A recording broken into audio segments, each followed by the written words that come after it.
Henry Robinson Luce was born on April 3rd, 1898 and died on the 28th of February 1967.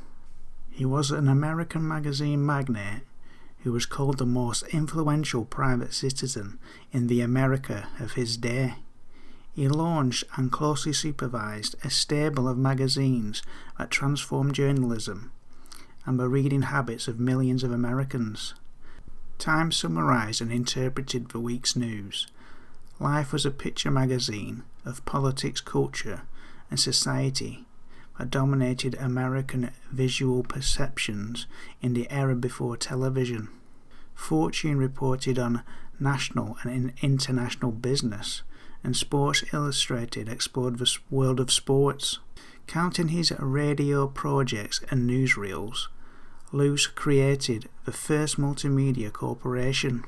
He envisaged that the United States would achieve world hegemony, and in 1941 he declared the 20th century would be the American century. Luce was born in Tengchao, Shandong, China, and was the son of Elizabeth Root Luce and Henry Winters Luce, who was a Presbyterian missionary. Luce's ambition to be involved in journalism began at a young age. At 15, he was sent to the US to attend the Hotchkiss School in Connecticut. There, he met Britton Hayden, who would become a lifelong partner. At the time, Hayden served as editor-in-chief of the school newspaper, and Luce worked as an assistant managing editor.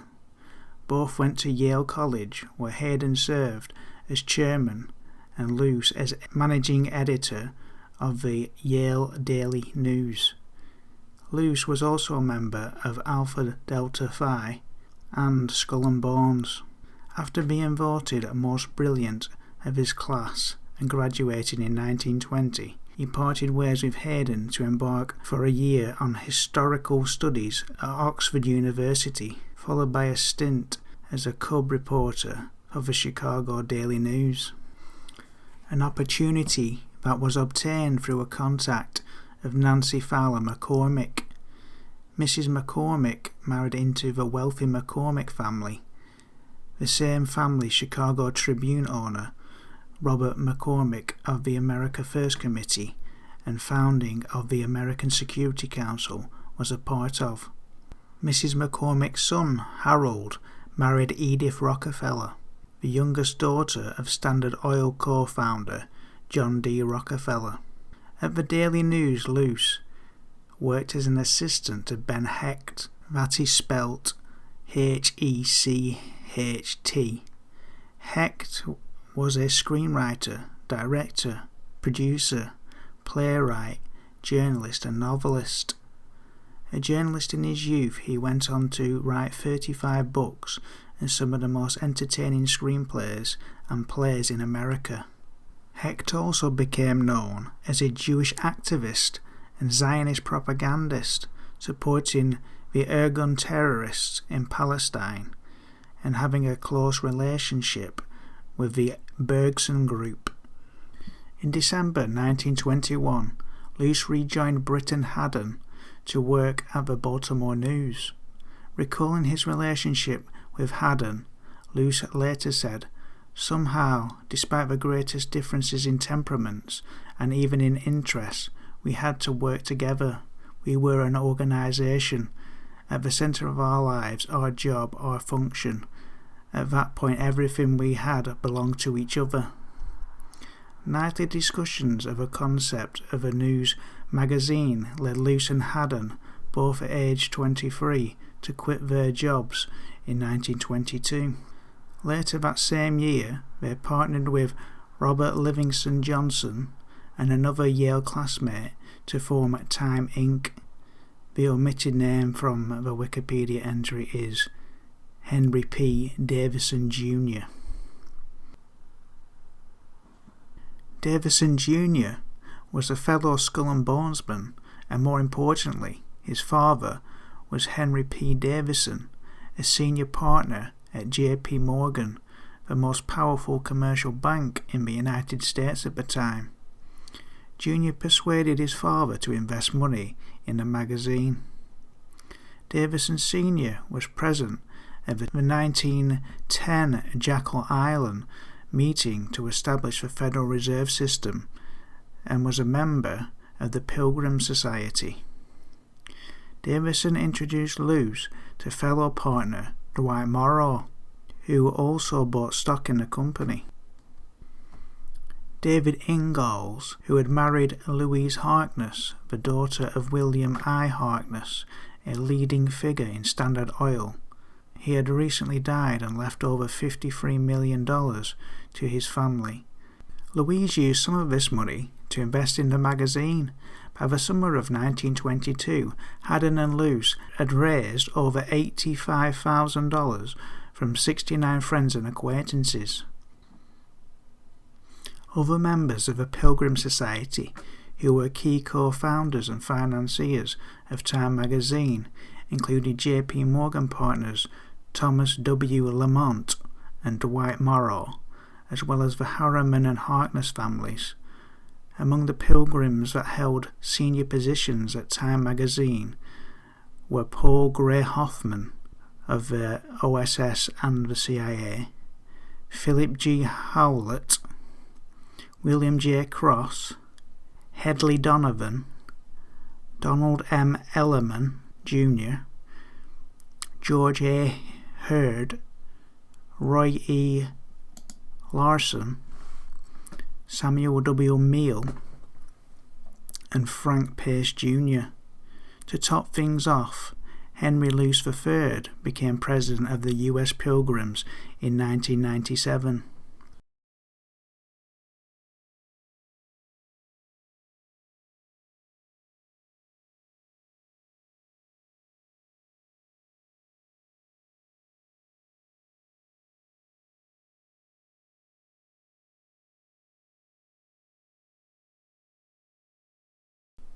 After the passing of Britton Haddon in 1929, Luce recruited Charles Douglas Jackson, better known today as C.D. Jackson, to help run his growing media empire.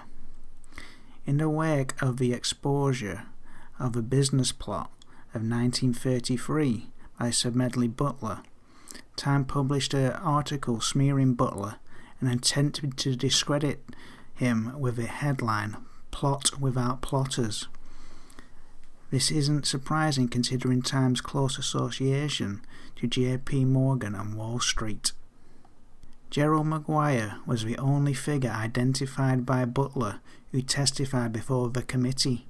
Despite the alleged plot being against the sitting president and a threat to democracy, the committee said it had no evidence before it that would in the slightest degree warrant calling before it such men as John W. Davis, General U. Johnson, General Harbord, Thomas W. Lamont, Admiral Sims, or Hanford McNider.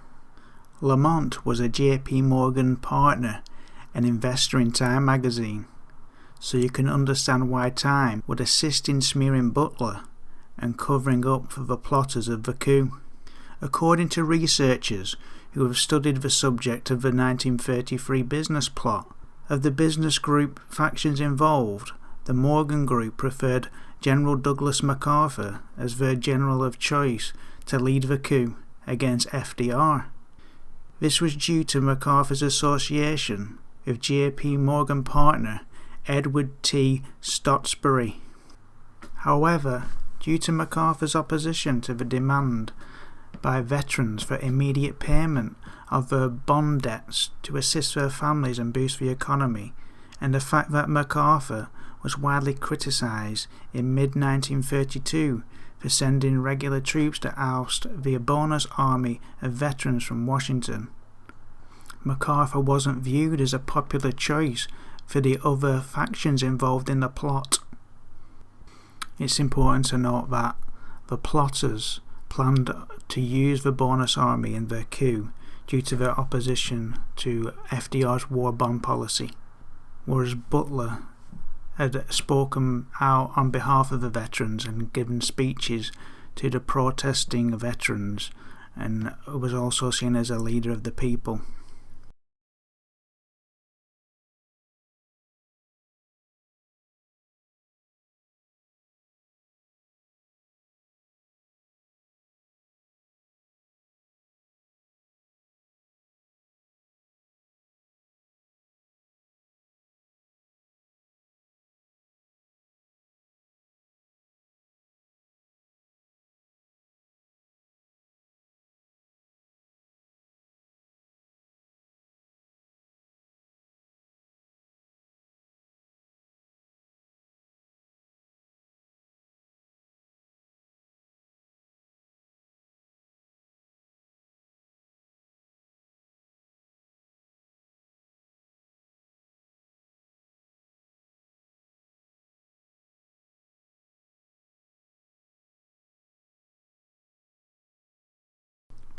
In 1935, Luce married his second wife, Clare Boothe Luce. She was a protégée of Bernard Baruch, whom she had previously dated. The following year, Luce began publishing the picture magazine Life. The Luces became two of the most outspoken critics of FDR and the New Deal. Henry disliked most of the New Deal and loathed Roosevelt. He said after Roosevelt's death that it is my duty to go on hating him.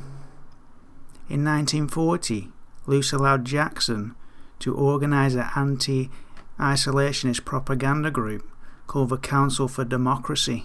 The group included Frieda Kirschway, Raymond Graham Swing, Robert Sherwood, John Gunther, Leonard Lyons, Ernest Angell, and Carl Joachim Frederick. Luce was also one of the main funders of a British Security Coordination for the Fight for Freedom group. Other members included Alan W. Dulles, Joseph Alsop, Dean Akerson, Lewis William Douglas, and several journalists, including Herbert Agar of the Louisville Courier-Journal, Jeffrey Parsons of the New York Herald Tribune, and Elmer Davis of CBS. That same year, Time magazine awarded Winston Churchill with their Person of the Year award, portraying him as a hero to the American people. The covers of Time and Life magazine began to feature military figures more often. Over time, one of the main people featured was General MacArthur. He appeared on the cover of Time magazine a total of 8 times. He was also featured on a cover of Life magazine 6 times. In uncanny timing, Clare Boothe Luce conducted a lengthy interview with General Douglas MacArthur that ran as a cover story in Life magazine on December the 8th, 1941, the day after the Japanese bombed the United States at Pearl Harbor. MacArthur was a main military figure associated with Pacific military action due to his leadership role in the campaigns in the Philippines. This set the course to propel MacArthur as big business's man to oppose FDR in 1944. In 1944, 1948 and 1952, conservative Republicans such as Henry Luce tried in vain to obtain MacArthur's nomination for the presidency. As the United States entered the Second World War, Ian Fleming, working for BSC's Naval Intelligence Section, proposed that Henry Luce should work for William Donovan as his coordinator of information. His recommendation was not accepted, and a post went to Robert Sherwood. C.D. Jackson, however, did join the OSS in 1953. The following year, he was appointed Deputy Chief of the Psychological Warfare Division at Supreme Headquarters Allied Expeditionary Force. At the end of the Second World War, Jackson was deeply involved in a disgusting anti-German propaganda campaign that is too controversial to talk about here. The aforementioned General Robert McClure was Jackson's chief in the Psychological War Division. By 1951, McClure headed a special staff section in the Pentagon, the office of the Chief of Psych War, reporting directly to the Chief of Staff of the Army. After the Second World War, Jackson would go on to utilize his psychological warfare skills as Eisenhower's special assistant for Cold War planning as part of the Planning Coordination Group that was formed to coordinate economic, psychological, and political warfare efforts. Jackson was later entrusted to form the American wing of the Bilderberg Group in 1954. Simultaneously, while working for Eisenhower, Jackson became managing director of Time Life International. Jackson played a prominent role in the promotion of the Cold War and anti-communist propaganda. In 1948, Frank Wisner, who worked with Jackson in the OSS, was appointed as director of the Office of Special Projects. Soon afterwards, it was renamed the Office of Policy Coordination. This became the espionage and counterintelligence branch of the Central Intelligence Agency. Wisner would go on to be known as the father of American covert operations. Wisner also established Operation Mockingbird, a program to influence the domestic American media. Wisner asked Philip Graham of the Washington Post to run the project within the newspaper industry. Jackson was also recruited, and according to Deborah Davis, Catherine Graham and the Washington Post, by the early 1950s, Wisner owned respected members of the New York Times, Newsweek, CBS, and other communication vehicles. Among the executives who lent their cooperation to the agency were William Paley of the Columbia Broadcasting System, Henry Luce of Time Inc., Arthur Hayes Schulzberger of the New York Times, Barry Bingham Sr. of the Louisville Courier-Journal, and James Copley of the Copley News Service. Other organizations which cooperated with the CIA include the American Broadcasting Company, the National Broadcasting Company, the Associated Press, United Press International, Reuters, Hearst Newspaper, Scripps Howard, Newsweek Magazine, the Manual Broadcasting System, the Miami Herald, and the Old Sunday Evening Post and New York Herald Tribune. By far the most valuable of these associations, according to CIA officials, had been the New York Times, CBS, and Time Inc. According to CIA and Senate sources, agency files contain written agreements with former foreign correspondents and stringers for both the Times and Newsweek weekly news magazines. The same sources refuse to say whether the CIA has ended all its association with individuals who work with the two publications. Alan Dulles often interceded with his good friend Henry Luce, founder of Time and Life magazines, who readily allowed certain members of his staff to work for the agency and agreed to provide jobs and credentials for other CIA operatives who lacked journalistic experience. Luce's personal emissary to the CIA was C.D. Jackson. It was around this time that Luce's name appeared on the Pilgrim Society members list. The Pilgrim Society is a well-connected elitist Anglo-American establishment group that has historically included top-level politicians, bankers, industrialists, intelligent assets, and well-known influencers like Luce. The Office for the Coordination of Information was a little known about precursor to the CIA, along with the OSS. Donovan oversaw both during that World War II period prior to the formation of the CIA, which was deeply tied in with the Mellon family. For example, David K. Bruce was designated by Donovan to oversee all OSS operations in Europe from his base in London. Bruce was a husband of Eliza Mellon, at the time the daughter of a banker and diplomat, Andrew Mellon. Andrew Mellon was the United States Secretary of the Treasury and US Ambassador to the United Kingdom in 1932 to 1933.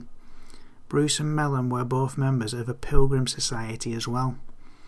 After leaving the OSS at the end of World War II and before entering the diplomatic field, in 1948 to 1949, David Bruce was with the Economic Cooperation Administration, which administered the Marshall Plan.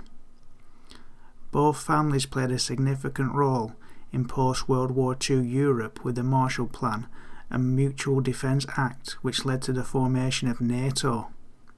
For example, David's brother, James Cabell Bruce, himself deeply involved with the financial sector and military-related industries.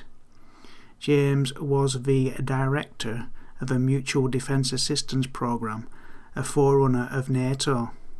The programme became an integral component in the federal government's policy of containment of Soviet expansion and the use of Europe as a bulwark while maintaining and expanding US influence and business in Europe.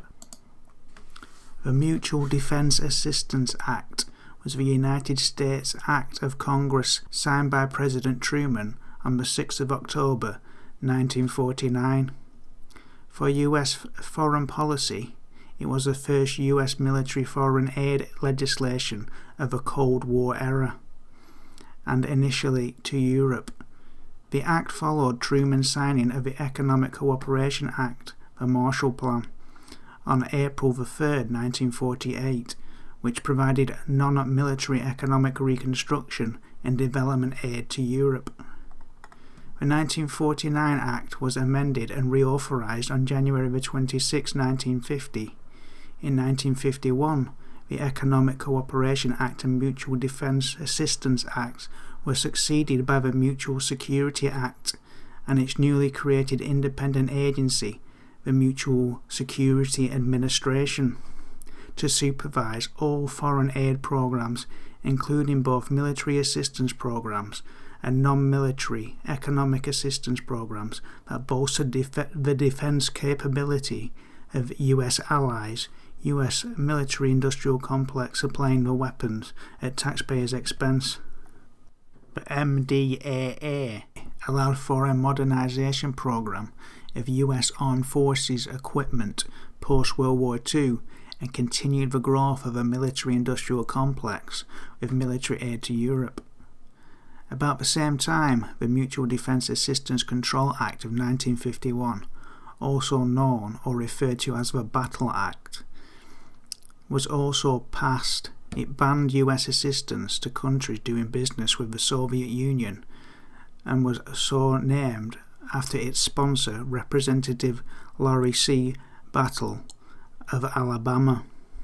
Strong motivation for this Control Act also came from export control concerns following their tightening by the Export Control Act of 1949 over Soviet advances.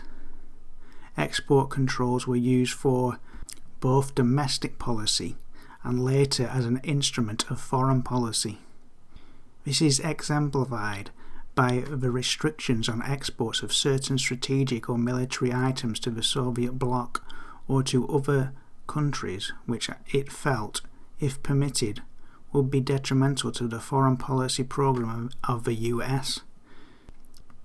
This latter motive became so strong that it brought legislation directing the President to enlist the cooperation of other nations in acting controls on trade with the Soviet bloc to parallel those of the United States. The benefits of the various economic and military aid programs were to be withheld from non-cooperating nations.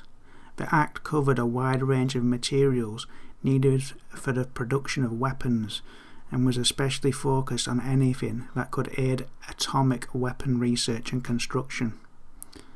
As the Cold War developed, these acts were part of the US's American Century Vision, a phrase popularized by Henry Luce to increase American business and influence under the guise of containment of communism.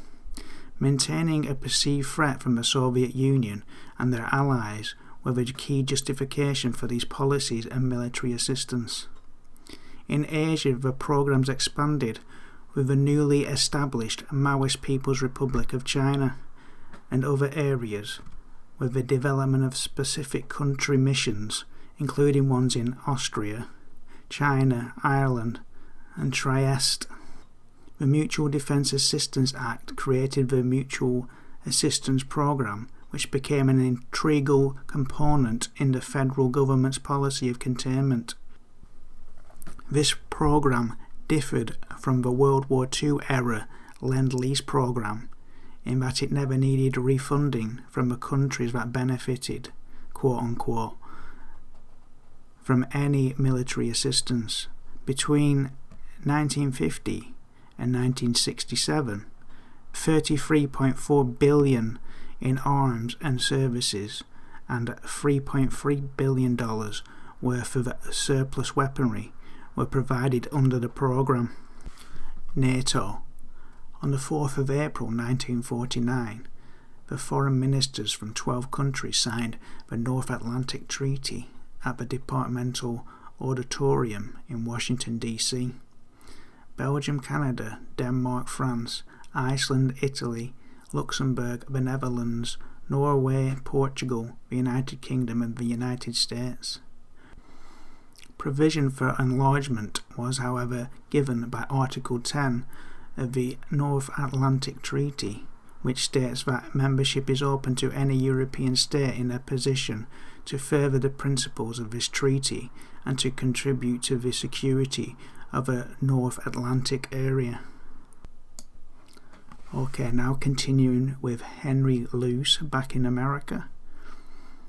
Luce was an instrumental figure behind the Republican Party and the quote-unquote China lobby, playing a large role in steering American foreign policy and popular sentiment in favour of the Kuomintang leader Chiang Kai-shek. They used the Pacific Theatre and continued campaigns to champion the anti-communist and American century cause as the US grew into the world superpower. Luce's publications continued to promote US foreign excursions and support US military campaigns. Clare Boothe Luce also became a prominent member of the American Security Council. An ardent anti-Soviet, Luce once demanded John Kennedy invade Cuba, later to remark to his editors if he did not, his corporation would act like Hearst during the Spanish-American War. JFK arranged a special lunch in the spring of 1963 in an effort to convince the obnoxious Luces to tone down their stance on Cuba and leave the issue to the devices of the president. The luncheon instead turned into be the Bay of Pigs of Kennedy's press relations when the Luces unceremoniously walked out. The Next Life magazine cover blamed US miscalculation, i.e. Kennedy, for the CIA's failed Bay of Pigs invasion of Cuba. Luce would advance his concepts of US dominance of the American century through his periodicals with the ideas shared and guided by members of his social circle, John Foster Dulles, Secretary of State, and his brother, Director of the CIA, Allen Dulles. Henry Luce remained active in right-wing politics and in 1964 campaigned for Barry Goldwater of Arizona, the Republican candidate for president. Later that year, after Goldwater's overwhelming defeat, Henry and Clare Boothe Luce retired to their home in Arizona. Henry died there on the 28th of February 1967. Okay, that will conclude today's podcast. Thank you very much for listening. This has been Jon Swinn from exposetheenemy.com, and until next time, take care.